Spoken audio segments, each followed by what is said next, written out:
Ban वही उनको गुन गाई, और कान वही उन बैन सुसानी। हाथ वही उन गात सरे, अरु पाई वही जो यूं ही अनुजानी। जान वही उन प्राण के संग, और मान वही जो करे मन मानी। त्यों रस खानी वही रस खानी, जो है रस खानी सो है रस खानी। प्यारे छात्रों, आज मैं आपको क्लास 8th के हिंदी के भक्ति के पद समझाऊंगा। भक्ति के पद में पिछले वीडियो में हम लोगों ने मीराबाई के पदों को समझा था। आज हम लोग रसखान के पदों को समझेंगे। छात्रों, सबसे पहले आइए संदर्भ प्रसंग को समझ लेते हैं, उसके बाद व्याख्या को समझेंगे। बच्चों, प्रस्तुत पद हमारी पाठ्यपुस्तक प्रज्ञा के भक्ति के पद नामक पाठ से लिया गया है। इसके रचयिता रसखान जी हैं। कौन हैं? रसखान जी। अब इसके बाद बच्चों आता है प्रसंग, मतलब कि इस पद में क्या कहा गया है। ये जो पद है इसमें क्या कहा जा रहा है। प्रस्तुत पद में रसखान जी ने श्री कृष्ण के प्रति अपनी अपार श्रद्धा एवं भक्ति की चर्चा की है। तो संदर्भ और प्रसंग बच्चों दोनों पदों में उसी प्रकार से चलेंगे, कोई बदलाव नहीं होगा। तो दोनों में संदर्भ और प्रसंग आप उसी प्रकार से लिखेंगे। आइए अब व्याख्या को समझते हैं। वैन वही, वैन वही उनको गुण गाय। वैन मतलब होता है बच्चों वाणी, गुण मतलब होता है गुण, गाय मतलब सुनाकर या गाकर। कान वही उन वैन सो सानी। वैन मतलब आपको पहले भी बता दिया वाणी, सानी मतलब होता है सुनते हैं या सुनना। अब इस लाइन के अर्थ को समझ लीजिए। वैन वही, यहाँ पर रसखान जी कहते हैं कि वाणी की जो इंसान को बोलने की क्षमता मिली है, जो वाणी मिली है, जो आप बोल सकते हो, उसकी सार्थकता इसी में है कि आप ईश्वर के गुण को गा करके सुनाइए। अर्थात जो आपको वाणी मिली है उसकी सार्थकता इसी में है कि आप ईश्वर की भक्ति करिए। तो यहाँ पर क्या कर रहे हैं रसखान जी? अपने आराध्य श्री कृष्ण की भक्ति कर रहे हैं। तो यही कहते हैं कि जो भी इंसान को वाणी मिली है या बोलने की क्षमता मिली है उसका सही उपयोग करें और ईश्वर की भक्ति करें।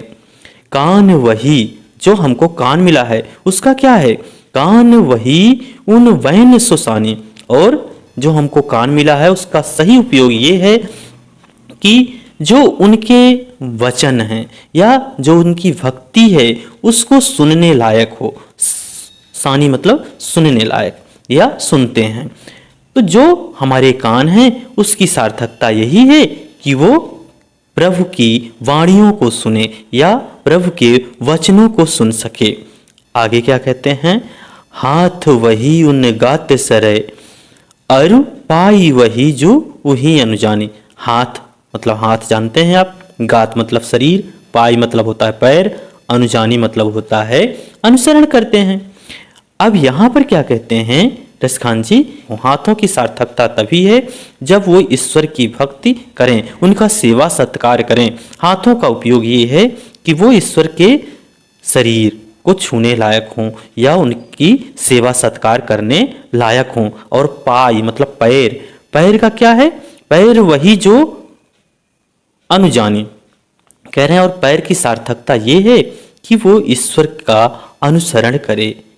ईश्वर जो रास्ता बताते हैं उनका अनुसरण करके उस रास्ते पर चले, यही हमारे पैरों की सार्थकता है। तो जो भी इंसान को ईश्वर ने प्रदान किया है, चाहे वो क्या हो, वाणी हो या आपको कान प्राप्त हुए हैं, हाथ प्राप्त हुआ है, पैर प्राप्त हुआ है, तो कहते हैं इन सब का उपयोग आप उन्हीं की भक्ति में लगा दो। जिस प्रकार से रसखान स्वयं श्री कृष्ण की भक्ति में डूबे हुए हैं, उसी प्रकार से वो इंसानों से भी अपेक्षा करते हैं कि वो भी इसी प्रकार से करें।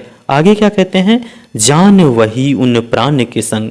और कहते हैं जो हमारा जीवन है, जो जान है, जो हमारा जीवन है, उसकी भी सार्थकता यही है कि उनके साथ ही अर्थात उनकी भक्ति में ही लगे रहें।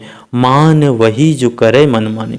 और जो हमारा मन है, मन की सार्थकता यही है कि वो ईश्वर की भक्ति में लीन रहे। त्यों रस खान वही रस खान, जो है रस खान सो है रस खान। कहते हैं त्यों रस खान, जो वो रस खान है। कौन? ईश्वर रस खान। रस मतलब होता है आनंद, खान मतलब खजाना। तो जो आनंद का खजाना है, ऐसे ईश्वर की आराधना अगर आप करते हो, उनको अगर स्मरण करते हो, तो आपको क्या है, रस खाने सो रस खाने, तो आपको आनंद ही आनंद प्राप्त होता है, तो आपको सुख ही सुख प्राप्त होता है। जो रस के खान हैं, यहाँ पर रस खान जी कहते हैं, जो आनंद की खान है, जो आनंद का खजाना है, अगर ऐसे परम परमात्मा भगवान श्री कृष्ण को अगर आप याद करते हो, तो आपके पास सुख ही सुख है, आपके पास हर तरह के सुख हैं। छात्रों, अगला पद देखिए। या लकुटी अरुका मरिया, पर राज तिहूँ पुर को तज डारों। आठहूँ सिद्धि नवहूँ निधि को, सुख नंद की गाई चराई विसारों। रस खानी कबो इन आँखिन सो, ब्रज के बन बाग तड़ाग निहारों। कोटिक हों कल धोत के धाम, करील के कुंजन ऊपर बारो। छात्रों, इसमें भी संदर्भ और प्रसंग वैसे ही चलेंगे। आइए व्याख्या को समझते हैं। या लकुटी, लकुटी मतलब होता है लाठी या लकड़ी का डंडा। कमरिया मतलब होता है कंबल। या लकुटी अरु कामरिया, पर राज, राज मतलब होता है राज्य। तिहूपुर मतलब होता है तीनों लोग। ताजी मतलब छोड़, डारो मतलब दूंगा। तो क्या कहते हैं रसखान जी? रसखान जी यहाँ कहते हैं तीनों लोक का अगर सुख संपत्ति एक तरफ हमको मिले और एक तरफ भगवान श्री कृष्ण के की लाठी और उनकी कमरी, उनका कम्बल मिले, तो मैं क्या करूँगा? तीनों लोकों के सुखों को मैं त्याग दूंगा। तीन लोक कौन कौन से? पृथ्वी, आकाश और पाताल। तीनों लोकों के सुखों को कहते हैं मैं छोड़ करके, तीनों लोक के राज्य को मैं छोड़ करके अपने आराध्य भगवान श्री कृष्ण के लाठी और कमरी को ही प्राप्त करूंगा और हमको कुछ भी नहीं चाहिए। इस प्रकार से वो कहते हैं। आगे क्या कहते हैं कि आठों सिद्धि नवहु निधि को, कहते हैं आठों सिद्धियाँ। आठों सिद्धियाँ कौन सी हैं? अणिमा, महिमा, गरिमा, लघिमा, प्राप्ति, प्राकाम्य, ईशत्व और वशित्व। तो ये जो आठों सिद्धियां हैं, नवहु निधि, नव निधियां कौन सी हैं? पद्म निधि, महापद्म निधि, शंख निधि, मकर निधि, कच्छप निधि, मुकुंद निधि, नंद निधि, नील निधि, खर्व निधि। तो ये जो निधियां हैं, इनको भी कहते हैं कि मैं छोड़ दूंगा। ये सारी चीजें मुझे प्राप्त हो जाएं तो मैं इनको नहीं लूंगा, बल्कि मैं क्या लूंगा? सुख नंद की गाय चराई विसारो। कहते हैं बल्कि मैं क्या करूंगा? नंद बाबा की गायों को चराना ही श्रेष्ठ कर समझूंगा।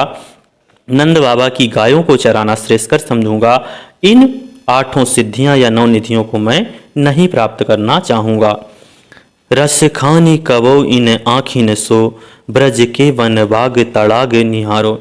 रसखान जी कहते हैं कि मेरी सबसे बड़ी तमन्ना ये है कि मैं कब अपने इन आँखों से ब्रज के उन बागों और तालाबों को निहारूंगा। बाग, तड़ाग, तड़ाग मतलब तालाब, बाग मतलब बाग, निहारो मतलब देखूंगा।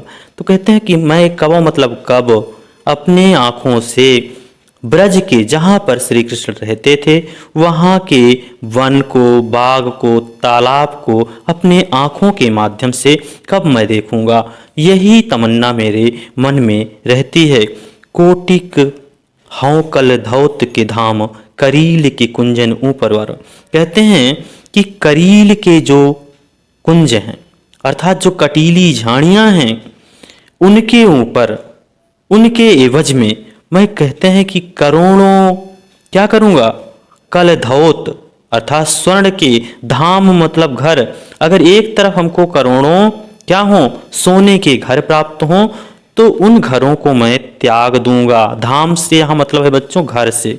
तो कहते हैं कि अगर हमको करोड़ों किसके घर मिले, स्वर्ण के घर मिले, तो उनको मैं त्याग करके क्या लेना चाहूँगा, क्या मुझे अच्छा लगेगा।